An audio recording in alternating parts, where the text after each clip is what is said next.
Now, what do you want evidence of? That Jesus even existed, right? What would that be to you, right? If the disciples said he went back into heaven, right? And he was done the way he was done on the cross. But you think the Shroud of Turin is him and not the Apostle Peter, by the way, right? Two men were crucified, one right side up, one upside down, within that century, right? But the first one was the Lord from heaven. The second one was the man Peter, who did not feel worthy to be crucified right side up like our Lord, right? But had to be crucified similarly, which would explain the Shroud of Turin and the wrist, right? Your body weight is all on your shoulders then, right? Your only means for support are your arms, right? When you're right side up, your feet and your arms can pull you up. So, right? So to understand, right? There's no proof of anyone in history, if you go by people writing about them or not, right?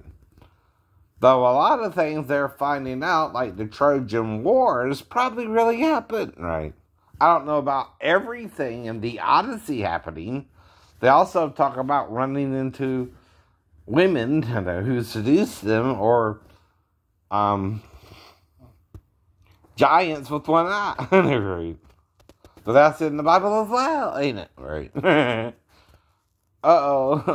Even David, around the time of the kings of Israel, faced Goliath, the giant killer. The thing is, without bones, now somewhere, right? Which they claim to have found in America, by the way. Because the Norsemen are rumored to have been in America over 600 years or more before Columbus even found out about it. But they were in the upper area, what we now call Canada or North Pole, right?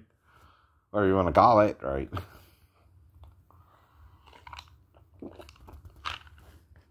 And they more came down, but only to a certain point, right? As well. Not even all the way down. We just took the whole continent over in another 200 years, right? Well, whatever, right? 300, right? What's 1492 to 1792, right? 300 years, right? The continent was discovered when 1492 Columbus sailed the ocean blue, right? I've heard that, right? You heard that, right? Right. Are we in a different planet? Same with Jesus, right? But he was 2,000 years ago. He was around the Caesars, right? Josephus writes of him, right? Other Roman historians write of him, except they said he died on the cross. They don't believe he was resurrected. That would be something the people around him would know, right? Too, right? Even Josephus points that out. Those that loved him saw him again, right? Do you love Jesus enough to see him raised from the dead? Right? If you don't, he can't even appear to you in a dream. Though he has me, right? And I've seen the throne in heaven. Now, all a prophet can do is tell you and witness to you what they see or read in the Bible, right? Or the Gnostic Gospels, or other writings, right? The Apocrypha, right? All that's part of it, whether the Jews acknowledge it or not, or the Protestants, or the Catholics, right? Sometimes you do things in spite. Yet the Maccabean revolt has to do with one of the Grecian kings that Daniel prophesied would come up after Alexander, the original conqueror, right? Including offering a pig in the temple and trying to set up a statue of Zeus, right? But the thing about Zeus is he's male. The God of Israel isn't male or female, right? You can't make images of one or the other, or single out the male over the female either, right? Paul said it simply in 1 Corinthians 11, you can't have one without the other, right? Though for the first, how many ever years it is before the flood, the men are getting married and having children around 100 years old, damn it. Compared to today, we're quick. We're like rabbits reproducing, right? Because the population went boom, right? And I think that's what COVID's all about, to keep your ass inside. Excuse me, French, sir. YouTube, right? And get you to stay in more rather than go out.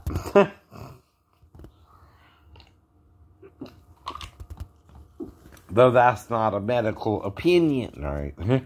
It's just an observation of what's going on with it as a whole.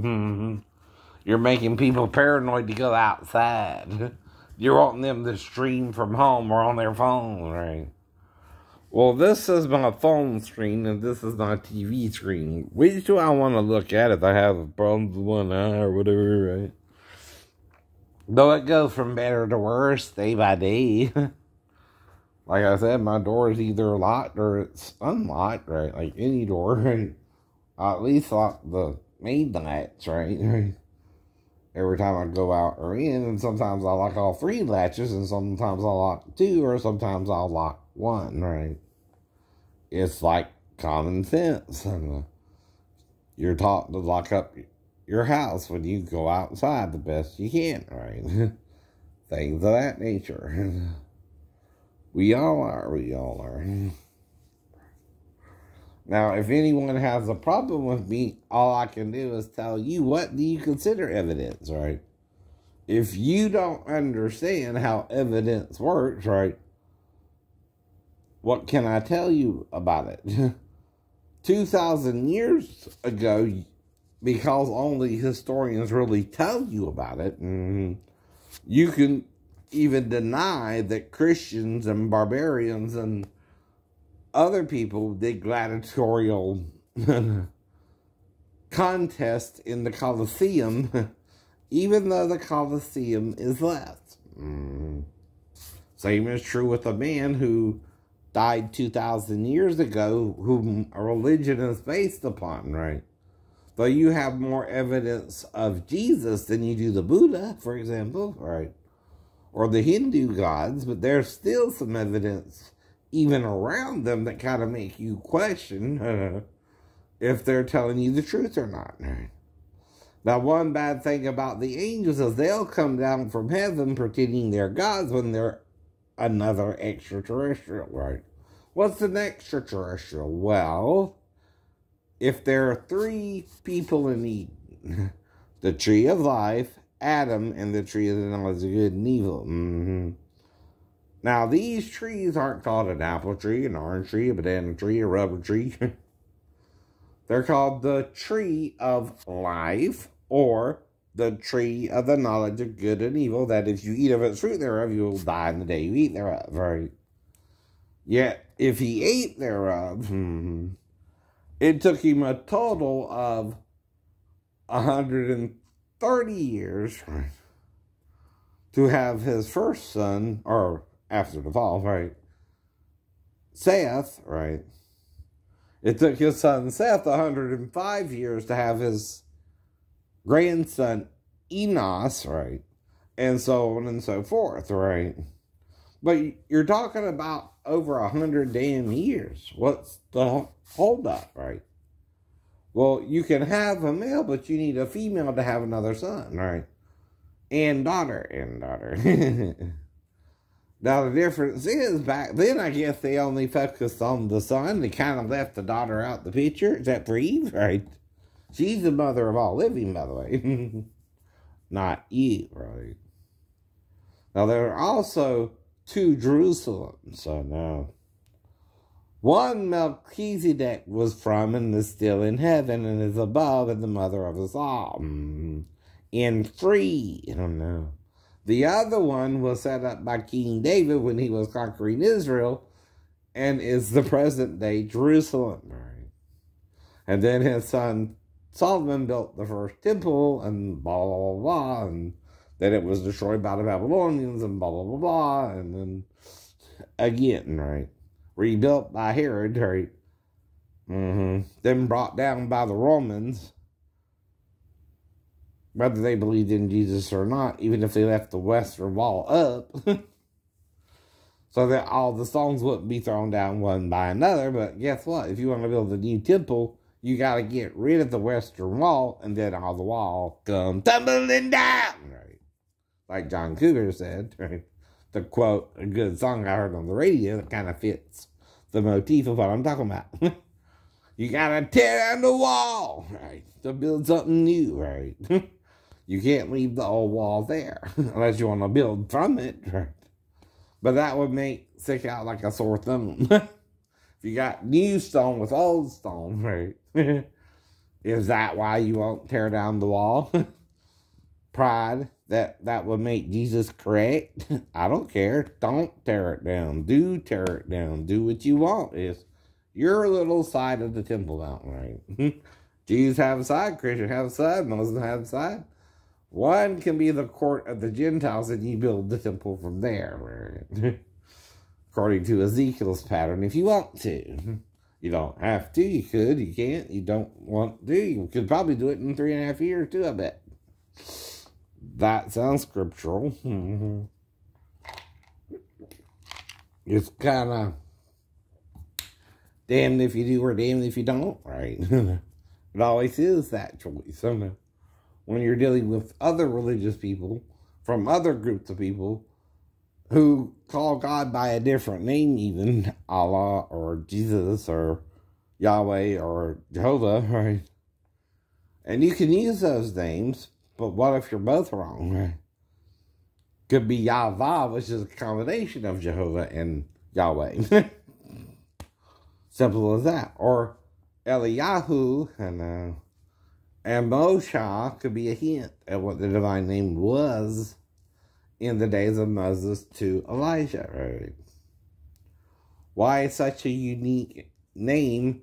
And even Netanyahu, the current or past president, whatever he is, right? The last part of his name is Yahoo as well. Now, if you're going to give God a divine name, right? Divine also includes the female side of God, right? Yahuwah is used more often. And Sabaoth is feminine plural. And Elohim, how you're going to say it, when you put O, though, you're saying no. Lo means no in the Hebrew. Right, you're saying Elohim. What does that mean? God's not plural? Or God is plural, right? Elohim means something different than Elohim, right? In the Hebrew too, right? What do you mean? Even hey could be he if you got the wrong vowel point there, right? You say he knew or hey knew, right? Right. Those are the only two vowel points you're trying to put there, by the way, or can, according to the Hebrew language. Now, who can be spelled without an aleph in names, but couldn't he as well? Should Sarai be Sar-E? Sorry, I don't know. Well, see, the thing is Sar, the S to the R, is how you say prince. Why would there be a Y or an H anyway? What does one mean in the Hebrew from the other? It has to do with breath. Even in the Greek, though, they keep the H silent and there's no official H, right? They more use an S for an H for some reason. Though they also have God, which is Theo, Goddess, which is Thea, and then gods, which is Theos, right? Though shouldn't it be Theos or something? Whatever, right? Because, or Theos, right? For both gods and goddesses, right? I don't know, I'm not Greek. I didn't write the language, right? So I can make a suggestion, right? I can point out, well, in the Hebrew Greek or the Greek or whatever you want to call it, right? They spelled the word breast 3 different ways and it applies only to a woman, right? Not a man, not a man. The one of the idols made by Nebuchadnezzar had a chest which was made of silver in the arms thereof, right? The trunk below it was made of brass, right? And then iron were the feet, and then, I mean, the legs, right? And iron and clay were the feet. And again, you got to picture this, right?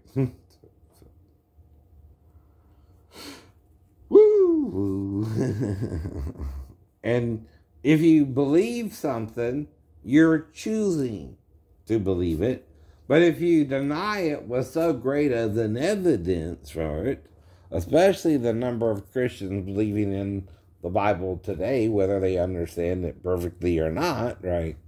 They're trying to follow a religion, right? And yes, it's a little homophobic. Yes, it's a little abominable to be gay to a Jew, right? But they're not you, right? If you're gay either. They too can't stone you, right? 2 men sleeping together anymore, right? Because that part of the religion was also done away with Christ when the woman caught in the act of adultery was pardoned instead of stoned, right? Though usually they bring her to her husband. So why did they bring her to Jesus if he wasn't her husband, right? And I think the reason the Catholic doctrine tells it the spinning way they do is they don't understand Judaism, how Joseph, being Mary's betrothed, was thinking about putting her away, how? Privately, right? After he found out she was pregnant of the Holy Ghost, right? And like I said, there's 2 ways the seed of the woman can be a woman, right? If she's a what? Hermaphrodite or intersex, right? Back then, they didn't cut the clit off, right? Or the penis, right? Because see, that's all a penis is a upside down clit on the bottom of the male shaft, right? To my French, but I hate to describe it to you. Right. Now, it's also the woman's clit is at the top, the male's is on the bottom. Right. Don't that kind of bump into each other? If you're going inside one or the other, right? Even a butthole. Right. Though it don't have a clit on top, right? But whatever. Now, you could even see in the cutouts when they teach you biology in school. That's what I'm talking about anyway, my high school education, which is common education, right? Or common knowledge until you graduate, right? And I did get my GED, though I completed the 10th grade, right? Just not the 11th or 12th when I got it. I got it shortly after I turned 18 as well and went to work at Red's Cut, right? Which was the local drugstore. I worked there at least 6 months, and then I hopped around a little bit, of course, right? Because I had problems riding my bike all the way down there and back, right? Every day, I guess. I don't know. I was in a car wreck, right? What you want from me, right? I'm trying, right? I'm still doing things I could do, right? And then before I joined the Navy, I get 2 jobs, one with Roger Wood and one working at the Christian chick down the road, right? And I'm working part-time and full-time, right? 2 jobs. And I'm exercising, staying in shape, doing karate, martial arts, right? And doing cartwheels, a little bit of gymnastics, right? So, of course, I'm going to know how I got on the roof, right? Now, only way I'd be excited is if I jumped down and something, right? Or had to get down ninja style, right? And told people in the front or something they overreacted, right? There's real ninja training, by the way, in Japan. And you can buy a book and you can kind of do the things in the book, but that don't make you a full ninja unless you go to Japan, right? And I would tell anyone that too. I've studied into the art of ninjutsu by the books by Stephen K. Hayes. I'm not a fully trained ninja, no dumbass, right? I know that too, right? Now that might sound a little crazy to you, but I'm not the only martial artist who would want to go to Japan and become a ninja but can't afford to do so right now, right? Or ever, maybe, right? I can't even make it to Stephen K. Hayes' dojo in Atlanta, right? Near Atlanta, right? That's all I know about it, right? And I don't even write Stephen K. Hayes, right? I don't have nothing to do with the man, right? Like any celebrity who writes a book or is a martial artist or something of that nature, I'm kind of a fan, but I don't go up there to actually practice, so I can't afford the trip there and back, right? I'm also living hand to mouth, right? One paycheck after paycheck, really. Like most people, to pay my bills, which are getting higher, not lower, I might even need a cost of living increase, but still. Or food stamps, just to buy some damn food, right? But there again, I make too much money. Even though the bills are skyrocketing, okay, you just don't want me to eat, huh? I'll figure out something, though. Always do. And that's kind of the problem as well. So again, whatever evidence you want is all they can leave you anyway, all right? One of the biggest things is talking about someone who is special to you, like Jesus was to his disciples. At least 4 of them wrote about him publicly, right? Luke wrote Acts as well, covering up to the shipwreck of Paul, or Paul going to Rome, right? And he was there for about 2 or 3 years, I think, as well, and then he was martyred by being beheaded like John the Baptist, right? But was that also because some of Paul's prophecy were more Old Testament than New, right? And John the Baptist was supposed to be the end of prophecy because Christ came and all was fulfilled, right? When the Messiah comes, he fulfills all the things he was supposed to do to be the Messiah, including in odd scripture in Isaiah 4:1, where he's talking about 7 women taking hold of 1 man, saying they were eating on bread, wear their own apparel, only let us be called by thy name to take away our reproach, right? Well, back then, like the woman at the well, who had 5 husbands, was living with the man but no children. Get the point. Jesus saying to her, I got meat. His disciples, I got meat to eat of that you know not. Right? Maybe he ate of her fruit, of her body, and got her pregnant. I can only say maybe, because when John wrote it, he's only remarking that him and the woman had an interaction of some sort. Though they stayed there a few days, too, right? Today, that would be called a what? That hookup? Probably. You mean Jesus was in Samaria and he hooked up with the Samaritan woman because she was probably birdie too? Right. Is Jesus a horn dog or a hound dog? Himself? If he did, right. And he also talks of the 7 candlesticks, right? And one in the midst of them. He also talks of 10 virgins and the bridegroom coming. And guess who the bridegroom is in the Bible? Jesus. Did he have 10 virgins as well? And 5 of them he got pregnant and 5 of them he didn't? But had sex with? I guess, maybe. I don't know. What's it saying? All we know is he's talking about 10 virgins, which goes back to David leaving 10 women when he left the Jerusalem because of Absalom, right? Who Absalom also slept with as well. Because his father was that kind of a man and sold another man's wife, and that's why he was being punished for all that shit anyway. And the firstborn child they conceived oddly died within 7 days after being born. But no other of his children did. Just that one. Don't you think that odd? But do you know why? What did David do there? Did he think the child was Uriah's or something? Did he doubt if he got the girl pregnant? Whatever the problem was, if he did think that way and was jealous, and a spirit of jealousy came upon him, there was a way to test the female, right? But you're only to do it once, right? Not all 7 days after the child's born, right? Why do you think it's specific in how to do it? And why do you think David might would do it all 7 days, which might would miscarry or kill the child, right? Back then, they only suckled children. They didn't have formula. The women breastfed. Right. Okay. Bye-bye.